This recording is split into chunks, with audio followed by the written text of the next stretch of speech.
Kalau ini sih udah pasti Boboto ya, Boboto dan fansnya Borneo full senyum nih minggu ini karena Iya. Persija jadi tim satu-satunya tim di 3 besar yang menelan kekalahan. Bojan sebelumnya ngomong Hmm. kalau Levin Kurzawa mungkin akan dimainkan, Oh. tapi kemungkinan besar nggak akan main dari menit pertama, Oh, nggak jadi starter. nggak jadi starter. Oke. Karena kondisi Kurzawa ini kan sudah setahun tidak bermain nih. Artinya dia mesti step by step untuk mencapai kondisi terbaiknya. Cuman dia udah Hmm. latihan mungkin sekitar semingguan di sini ya di Bandung.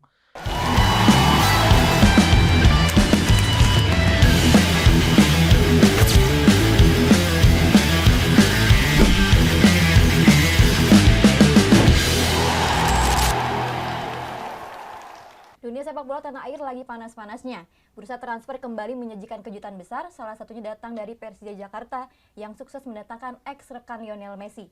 Tak cuma itu, kita juga bakal mengulik tantangan Persib Bandung di pentas AFC Champions League 2 jelang duel penting melawan Ratchaburi FC yang jelas bakal menguras fisik pasukan Bojan Hodak.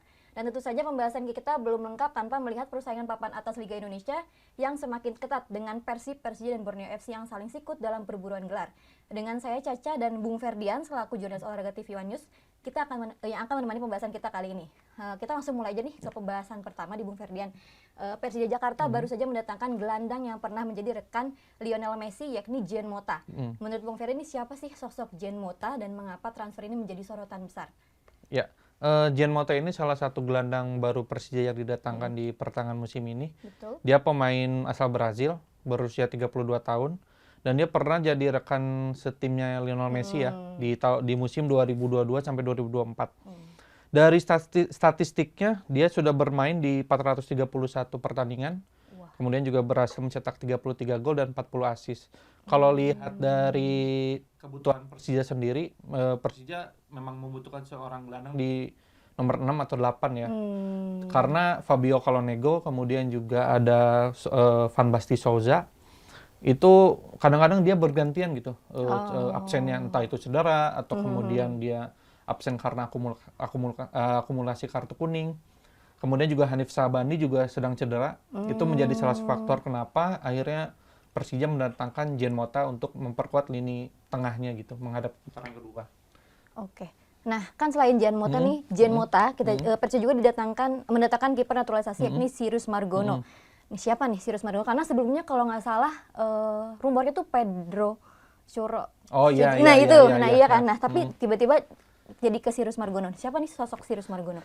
Ya sebetulnya kalau lihat pergerakan transfer Persija khususnya di putaran kedua ini ya, itu agak mengejutkan ketika mereka mendatangkan Sirius Margono. Betul. Karena sebelumnya di Persib gitu nggak sih, kayak Ya, antara Persib Persija juga. Ya, sebelumnya juga sempat ada rumor kan katanya Ya. Persib juga tertarik. Cuman akhirnya ke Persija, kalau kita lihat komposisi penjaga gawang di Persija musim ini, masih ada Carlos Eduardo, dia jadi penjaga gawang utamanya. Kemudian juga ada yang senior, ada Andri Tani Ardiasa.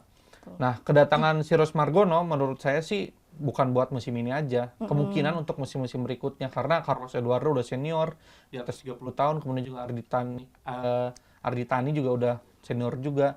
Makanya kalau lihat Sirius kemungkinan sih memang ya musim ini mungkin akan bermain 1 di 2 pertandingan. Tapi untuk musim-musim berikutnya kemungkinan dia bakal jadi pesaing utama lah untuk jadi nomor 1-nya di Persija. Melihat dari alasan Persija nih, kenapa nih merekrut pemain seperti Jean Mota dan Sirius Margono? Karena yang aku lihat reaksinya tuh di kolom komentar Persija, katanya di Jackmania tuh dirayakan. Jadi udah mengedatengin back, striker, gelandang, kiper, semua posisi tuh diamanin gitu. Nah, seperti apa nih tanggapan Bung Ferdian dari bursa transfer paruh musim di Persija sendiri gitu? Ya, di bursa transfer paruh musim ini, Persija itu kalau tidak salah mendatangkan 7 pemain. Itu ada Sirius Margono, kemudian juga ada Jean Mota, ada Paulo Ricardo kalau nggak salah, terus ada Sean Patinama juga, ada Fajar, dan lainnya. Kalau lihat klasmen, mereka di peringkat ketiga. Itu juga mungkin jadi salah satu alasan karena pesaing mereka kayak Persib, Borneo juga mendatangkan beberapa pemain.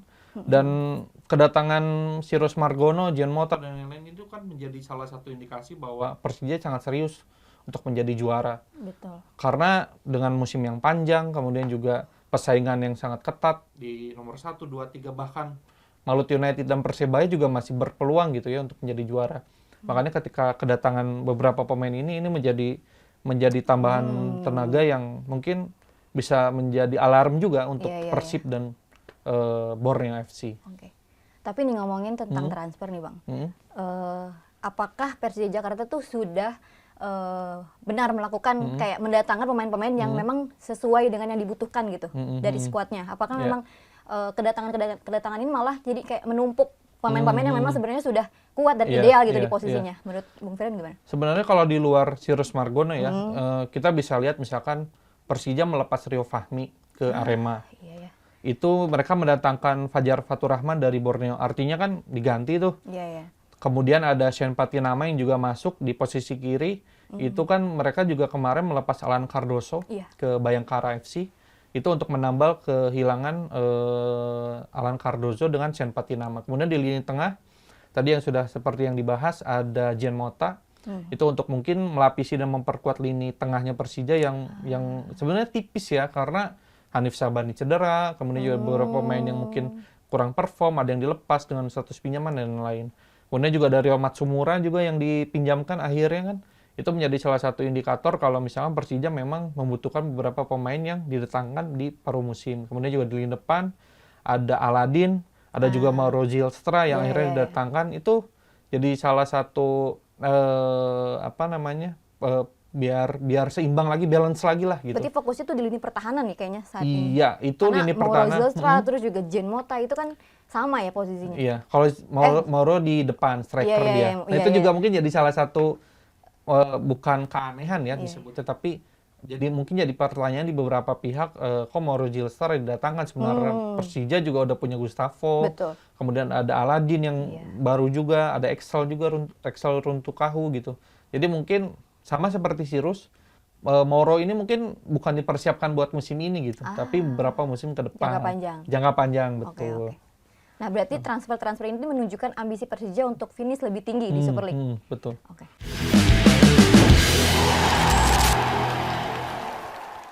Halo pemirsa YouTube TV One Newscom, jangan lupa saksikan program One News Sore setiap hari pukul 6:30 malam dan One News Teropong setiap Senin, Rabu, dan Jumat pukul 6 sore hanya di kanal YouTube TV One Newscom.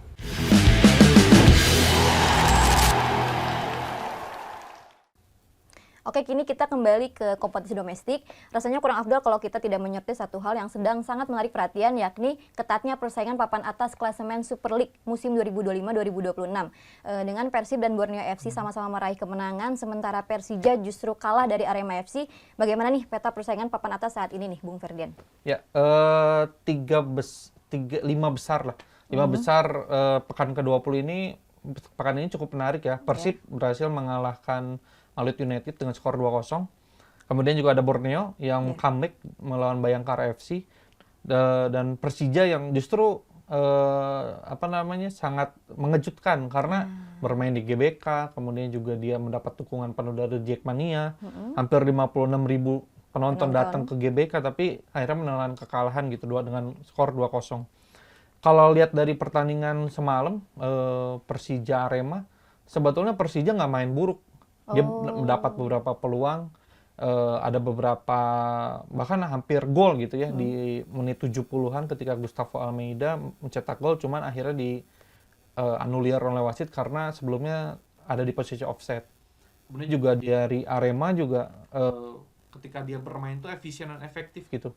Ketika dia mendapatkan bola, kemudian juga menyerang ke lini pertahanan Persija, itu dia berhasil mendapatkan beberapa peluang dan akhirnya bisa mencetak gol oleh pemain barunya Gabi Silva. Itu dia mencetak 2 gol luar biasa. Ketika Persija asik menyerang, dia dihukum dengan 2 gol yang sangat luar biasa. Salah satunya aksi individu dari tengah lapang, menggocek 1, 2, 3, 4 pemain dan akhirnya bisa mencetak gol. Itu jadi salah satu pertanyaan yang menarik sih pekan ini. Nah, kan menariknya nih, 2 pemain timnas Indonesia yang yang datang ke Persija malah jadi bangku cadangan. Nah, apakah itu mempengaruhi kekalahannya Persija Jakarta menurut Bung Ferdian? Mauro Zylstra sama Shane Patinama. Iya, betul. Apa sih alasannya tuh Mauricio Souza yang malah mencadangkan pemain timnas Indonesia itu gitu? Yeah. Kalau Shane mungkin karena Donitri, kita harus akui juga. Alasannya kalau nggak salah adaptasi lagi ya? Adaptasi. Donitri juga lagi oke banget mainnya dalam beberapa pertandingan terakhir. Dia ngunci satu posisi di bek kiri. Itu dia punya speed, kemudian juga ketenangan, dia juga punya shoot yang oke dan crossing yang oke. Mungkin ya dalam beberapa pertandingan ke depan akan agak sulit bagi Sen untuk menggeser Doni, kecuali mungkin akan ada perubahan taktik dari Mauricio Souza untuk memaksimalkan Sen di sisi kiri pertahanan Persija. Kemudian untuk Cyrus Margono mungkin akan beberapa pertanyaan lagi ya, karena dia baru banget diperkenalkan kan di hari akhir bursa transfer. Sementara untuk Mauro, seperti yang tadi kita bahas, kalau lini depan Persija ini lagi sangat padat lah.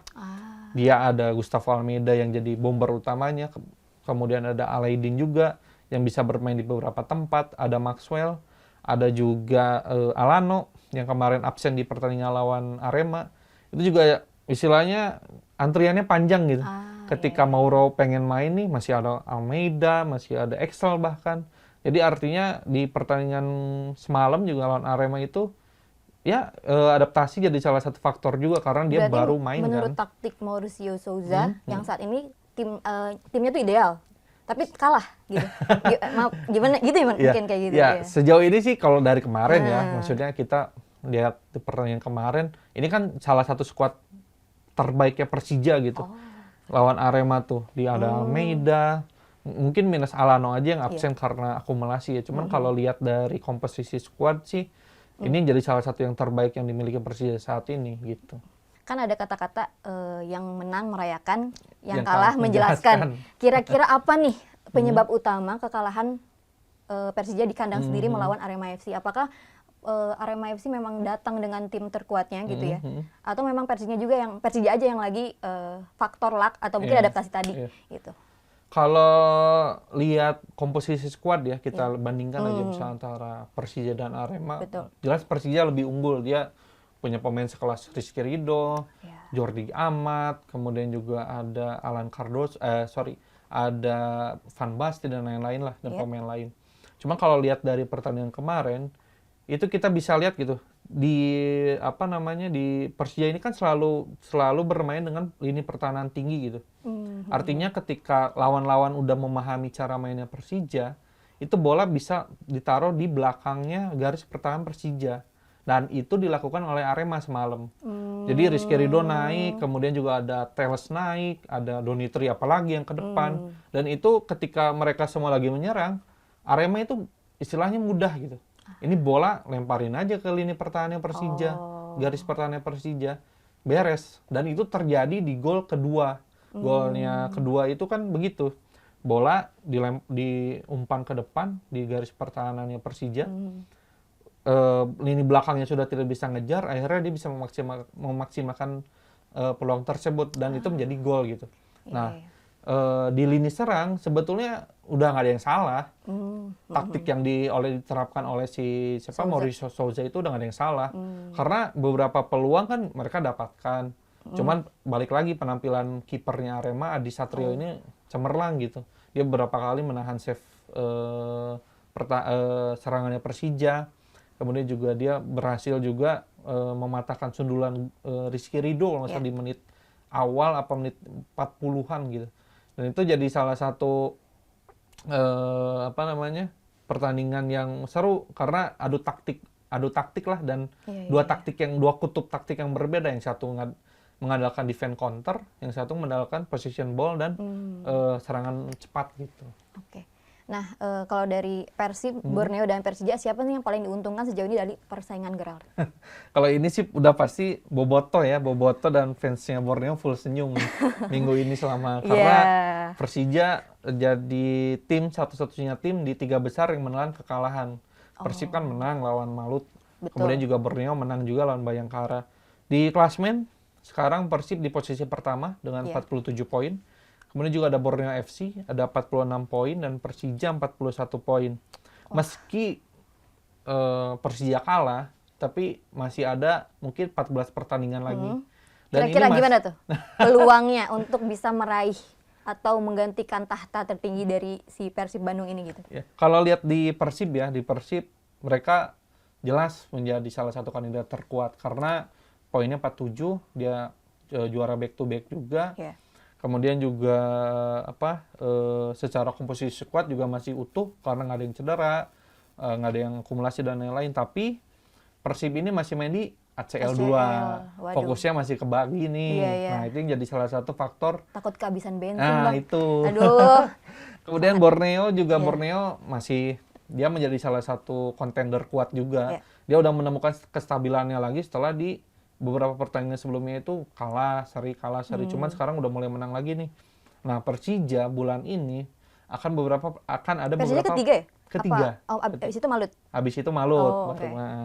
Nah, Persija di bulan ini tuh akan menghadapi beberapa pertandingan yang sulit. Mereka harus menghadapi Bali United, ada Malut United juga. Itu jadi salah satu kunci jika Persija ingin menjadi kontender juara lagi. Kira-kira nih melawan tadi Bali United, prediksi skornya, apakah bisa mendapatkan poin? Atau memang kan mereka juga datang dengan squad terbaru juga kan, ada juga yang barunya. Nah, seperti apa kira-kira Persija ini ya? Kalau lawan Bali sih, Bali kemarin baru kalah juga lawan Persebaya oke. di kandangnya, dan Persija nanti main di kandangnya Bali. Oh, Itu Persija harusnya ya. Seharusnya itu bisa mencuri poin penuh ya. Cuman balik lagi, ini Bali United dia juga punya motivasi untuk terus naik di papan klasmen. Sementara Persija ingin terus menempel ketat Persib dan Borneo. Jadi kalau untuk prediksi mungkin akan menjadi pertandingan yang sangat ketat. Walaupun ada yang menang, mungkin selisihnya bakal 1 atau 2 gol saja gitu. Oke.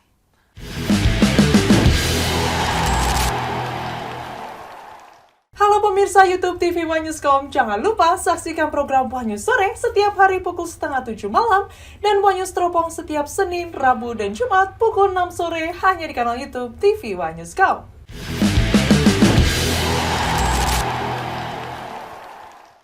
Oke, setelah kita membahas cukup detail soal pergerakan dan tantangan baru Persija Jakarta, kini kita geser ke topik yang tak kalah menarik, yakni si rival abadi Persib Bandung yang bersiap tampil di pentas AFC Champions League 2 menghadapi duel krusial melawan Ratchaburi FC. Laga ini jelas bukan ujian ringan karena selain tuntutan hasil, pertandingan tersebut juga berpotensi menguras fisik pasukan asuhan Boyan Hodak di tengah padatnya jadwal dan ketatnya persaingan domestik. Nah, menurut Bung Ferdian, seberapa penting laga Persib Bandung kontra Ratchaburi FC di AFC Champions League 2 ini? Ya, Persib lawan Ratchaburi jadi salah satu pertandingan paling pentingnya Persib musim ini. Oke. Karena ini leg pertama, artinya Udah mulai latihan ya, Bu? Sudah mulai ke Thailand malah. Ya. Artinya ketika misalkan menghadapi Ratchaburi ini gagal di Thailand atau kalah gitu ya, itu jadi salah satu alarm yang harus diwaspadai oleh tim Boyan Hodak. Cuman dengan komposisi skuad yang ada saat ini, kemudian juga tapi ada yang cedera ya, Bang? Ya, ini data terakhir pemain yang dibawa itu ada 22 orang. Kemudian yang absen ada 3 orang, itu Beckham, Julio Cesar, dan juga Mark. Kalau Beckham kabar terakhirnya sih mengalami cedera, Klok juga sama, dan Julio Cesar hamstring di pertandingan lawan Malut United kemarin. Jadi secara komposisi memang bukan skuad terbaiknya, tapi Persib punya kedalaman skuad. Dia masih punya di lini depan masih ada Julian Barros, kemudian juga ada Berguinho, di lini belakang Julio Cesar juga Persib juga masih punya Dion Max, pemain timnas. Di bawah ya? Iya, di bawah. Di lini tengah Mark masih bisa digantikan oleh Luciano Guaicochea dan juga ada Tom Hay. Seperti itu. Oke. Lalu apa tantangan terbesar Persib Bandung menghadapi Ratchaburi FC? Apa nih tantangan terbesarnya? Kalau lihat tantangan terbesar sih, Persib ini dari 5 laga, dia berhasil menang 4 atau 5 kali. Itu jadi salah satu modal yang cukup penting ketika bermain di ACL 2. Kemudian juga secara waktu istirahat jauh lebih baik karena lawan Malut United itu hari Jumat. Dia main lagi hari Rabu. Itu ada sekitar mungkin 4 harian lah ya, 4-5 harian untuk melakukan recovery, ada training juga, persiapan taktik dan teknik, dan yang lainnya. Itu jadi salah satu... Kalau cuaca kayaknya aman ya? Cuaca kan Thailand tuh nggak beda jauh lah ya sama Indonesia. Panasnya, kelembapannya itu nggak beda jauh. Nah, kalau lihat dari tantangan mungkin ini sih, Ratchaburi sih. Ratchaburi ini Siapa nih pemain yang diwaspadai harusnya nih? Ratchaburi ini pemain yang paling diwaspadai tentu saja itu Danielson Junior. Dia berhasil mencetak 15 gol dari 23 laga. Dan yang harus diwaspadai juga, Ratchaburi ini ada di peringkat 2 Liga Thailand. Oh, gitu. Dia jadi salah satu kontender juara juga bersama Buriram, cuman memang gap poinnya agak jauh. Di musim ini dia ada di peringkat 2 dengan 32 poin, mencetak 31 gol dan kebobolan 17 gol. Artinya lini pertahanannya jadi yang terbaik di Liga Thailand sejauh ini. Sama dengan Persib yang baru kebobolan 11 gol di Super League. Itu jadi salah satu tantangan juga untuk lini depan Persib yang memang dalam beberapa pertandingan terakhir kan dapat kritikan pedas juga kan. Iya. Karena lini depannya belum ada yang seoke musim-musim sebelumnya lah. Cuman di musim ini, di pertengahan musim ini, Persib baru mendatangkan satu pemain baru. Namanya Sergio Castel nih. Ini juga menanti debut Sergio Castel sama Kurzawa nih ya. Nah, seperti apa nih kira-kira rotasi skuad Persib Bandung? Karena sebelumnya kan ditinggalkan Klok sama Beckham Putra nih. Seperti apa nih kira-kira taktik Boyan Hodak di ECL ini? Bojan sebelumnya ngomong kalau Levin Kurzawa mungkin akan dimainkan. Tapi kemungkinan besar nggak akan main dari menit pertama. Nggak jadi starter? Nggak jadi starter. Karena kondisi Kurzawa ini kan sudah setahun tidak bermain nih. Artinya dia mesti step by step untuk mencapai kondisi terbaiknya. Cuman dia udah latihan mungkin sekitar semingguan di sini ya di Bandung. Mungkin dia akan dimainkan menit 70 atau 80 untuk mengembalikan dulu kondisi fisiknya dulu gitu. Sementara Castel, Bojan juga udah ngomong kalau dia bakal dimainkan. Cuman sama seperti Kurzawa, kita belum tahu nih apakah akan main dari menit pertama atau di babak kedua nanti. Kalau lihat dari kebiasaan Bojan sih, dia kalau ada pemain baru tuh biasanya disimpan dulu di 75 menit, 60 atau misalkan 80 untuk ya mencapai dulu intensitas permainannya dia lah. Nah, di lini depan sebetulnya Persib kan punya banyak pemain lain ya. Ada Andre Jung, ada juga Ramon Tamki. Itu juga bisa jadi salah satu opsi yang dipasang oleh Bojan. Cuman tentu menarik ketika misalkan Sergio Castel karena dia juga belum lama nih. Artinya dia pindah ke Persib itu punya menit bermain. Sebelumnya dia mainkan di Liga Kosovo tuh. Siapa namanya? Sergio Castel ini. Jadi mungkin akan bermain lebih lama dari Kurzawa. Nah, apakah adaptasi menjadi tantangan juga nih untuk pemain-pemain baru? Mungkin yang agak sulit itu Castel ya, karena Kurzawa kan sudah bergabung sekitar 2 mingguan lah di Persib. Cukup latihan juga ya. Cuman memang kalau transfer di paruh musim ini bukan adaptasinya harus dipaksakan cepat sih. Artinya kan hanya ada 17 pertandingan ke depan dan itu semua harus cepat gitu. Jadi pemain itu yang didatangkan memang udah harus siap main sebetulnya. Kalau misalkan masih harus beradaptasi lagi ya keburu selesai kompetisinya gitu. Ngapain juga diambil gitu kalau kayak gitu. Nah, apakah laga ini bisa berdampak pada performa Persib di Super League karena saat ini juga Maung Bandung berada di puncak klasemen. Ya tadi nih kebagi fokus gak nih ya. Terus apakah nanti bakal kehabisan bensin karena jor-joran banget di sini kan, maksudnya udah masuk Super League terus juga menjaga tahta Super League terus juga di sisi lain juga harus berjuang untuk ACL tuh gitu. Seperti apa nih peluangnya juga? Kalau lihat gelagat Persib musim ini ya. Kita bisa simpulkan kalau Persib ini sebetulnya emang fokus utamanya sih di Asia, di kompetisi ACL 2 ini. Super League mungkin ya dikejar juga, cuman utamanya di ACL 2. Artinya memang pertandingan besok ini bakal sangat maksimal banget nih buat Persib. Karena bukan hanya untuk meraih tiket ke selanjutnya, tapi untuk menaikkan juga kompetisi Indonesia. Dan ada juga hadiah yang lumayan oke juga nih untuk dikejar kan.